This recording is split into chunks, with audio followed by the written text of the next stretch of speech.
Look music present recording by Ridhi recording studio Badka गांव।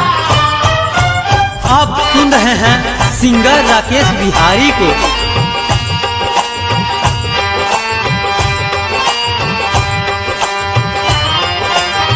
तोड़लू भरोसा हमरा प्यार के,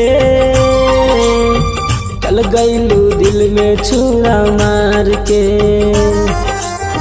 तोड़लू भरोसा हमरा प्यार के,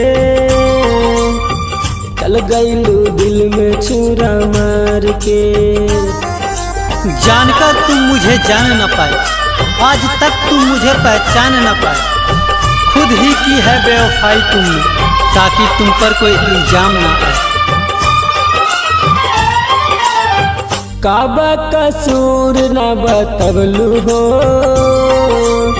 जाके दिल दूसरा से लगवलू हो। काबा कसूर न बतवलू हो, जाके दिल दूसरा से लगवलू हो। रखनी फोटो तो हर संभार के, चल गईलू दिल में छुरा मार के। तोड़लू भरोसा हमरा प्यार के, चल गईलू दिल में छुरा मार के। अरे कह दो ना इस दर्द को, अरे कह दो ना इस दर्द को तुम्हारी तरह बन जाए। ना मुझको याद करे और ना ही मेरे करीब आए।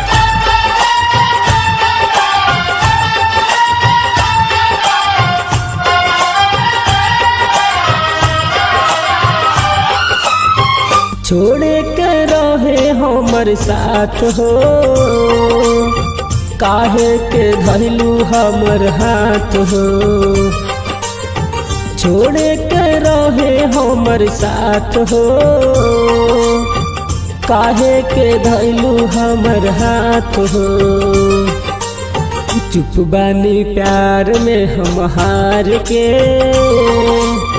चल गईलू दिल में छुरा मार के। तोड़लू भरोसा हमरा प्यार के, चल गईलू दिल में छुरा मार के।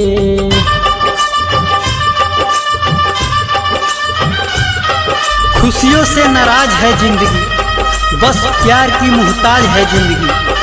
हंस लेता हूँ कुछ लोगों को दिखाने के लिए, वैसे तो दर्द का तालाब है जिंदगी।